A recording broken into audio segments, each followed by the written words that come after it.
How the fuck can't we score a 5-on-5 goal? Hey man, I get it. Dallas hasn't either. Shut the fuck up, Dallas. You haven't played a game yet. Times like these, there's only one person you can go to for help. And that's the hockey gods. So all of the Bruins fans out there, look up and ask the hockey gods one simple question. What the fuck's your problem, huh? Low quality fans by high quality Bruins team. Welcome, episode whatever, game 3. Just, I don't even know what. I'm losing it. I'm losing it. I'm losing it. I can't keep it together.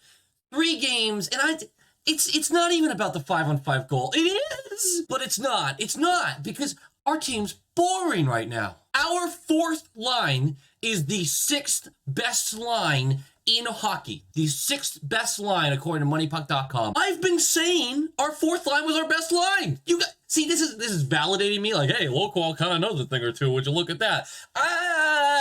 The 4th line, being the 6th best line in hockey, is super exciting. If the first line was above them, but they're not.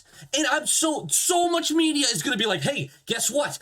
They played a really good game. But if you actually look at the stats, high danger areas, high percentage danger chances, I can't do words, non-existent.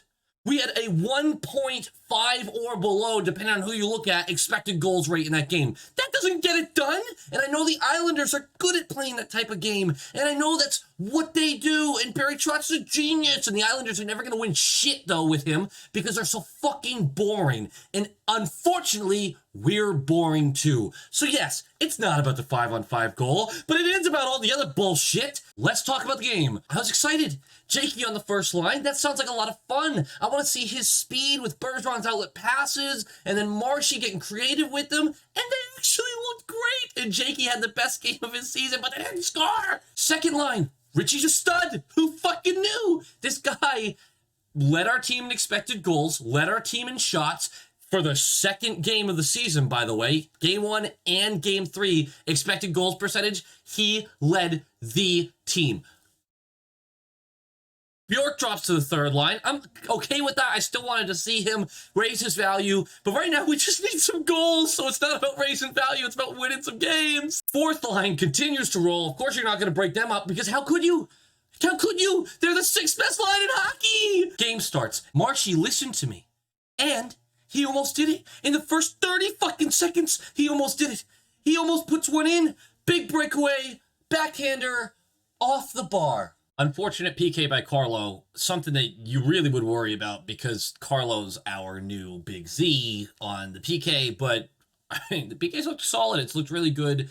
There's usually a lot of zone time for the other team, but that's how it's designed, is to make sure that they can't collapse in and get in front of the net. We got lucky a couple times throughout this game with that, but it's fine. Positives happened in this period, though. They really did. Stanika, his offensive awareness, super fun. The passes he tries to make don't always get there, but they're really creative and really fun. And I like it. And you like it. And I'm glad he's going to be in the lineup for a little while because we fucking have to have him because no one's healthy. But halfway through this period, good things start to happen. And we start to show that kind of buzz.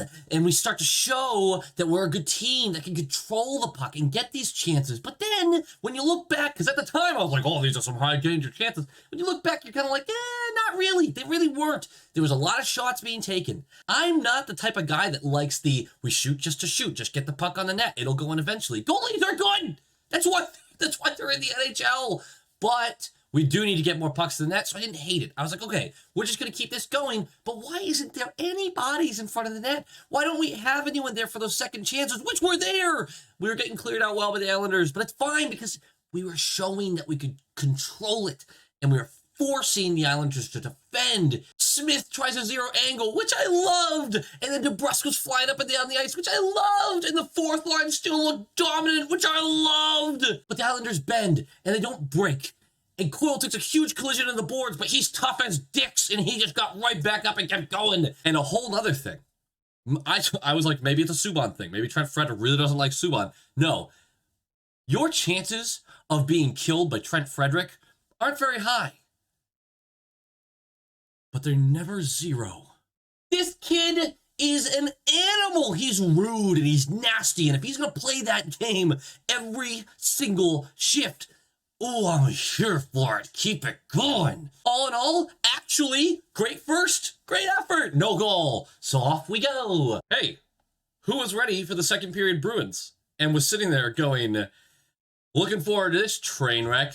Spoiler alert, this guy, but I was wrong. Rare. I was wrong. We came out and we were flying, and we actually really kind of put together a good first 5 minutes of the second period, and I was excited, and I went, oh, they're gonna break, we're gonna get one. Richie does something that he hasn't done this season, but he takes a weird, bad, dumb penalty, but that's fine, because our penalty kill holds strong again, and then we're having more chances, and Grizz with a huge opportunity, but he can't finish. Shocker. By the way, Grizz was the best player in this game up until a certain incident. Craig Smith decides, hey, you know what sounds like a lot of fucking fun? Let's skate up to Varlamov and just hit him in the skate and see what happens. Yeah, was it a lot? No, but Varlamov fell as he should have, and the ref called it as he should have. That was a stupid, what are you, I don't know how to, dude, come on. Weird decision making on your part, and I know the frustration's there, but it's not like you haven't had your chances, so I don't want you to take out your frustrations on the team's success. Once again, great penalty kill. We still can't finish, and we're on to the third period, so now we have gone 8 periods without an even strength goal, and it's crushing my soul. Then the worst thing happens, where our best player that night goes down, and it looks not great. And as usual, there's not an update when I make these videos. They come too fast and no one gives updates. And now because of COVID, you could just say upper or lower body injury. You don't have to be specific. So I don't actually know what's going on. I don't have an update. But Grizz is probably out for a little while. We can't afford that. If Grizz is hurt long term, say goodbye to Bjork. And maybe say goodbye to DeBrusque. Because the team thinks the window is still open. I agree. Albeit, it's a harsher window. The window now has broken glass. That's why it's open. It's actually just a shattered window. And you'll cut yourself going through. But it's still open. The team thinks it's open. The team doesn't think it will be open much longer. If Grizz is out for 4 to 6 weeks, then I would expect a major trade. And I would expect that we let go of one of those guys, if not both. That was depressing. I'm dying inside. Rask makes some huge saves, keeps us in this game. Lauzon gets beat, but it's fine. He actually had a solid game other than that, I thought. And now we're in the Ford F-150 Final 5. And we don't have a goal. A bounce went the other way. We didn't get the bounce. And Pajot, great play. Hits it right out of the air. Rask didn't have a chance. You know what's even more frustrating? McAvoy. Buddy. I don't know what's going through your head. I get it. You're annoyed. You're frustrated. But, dude, it's another bad penalty.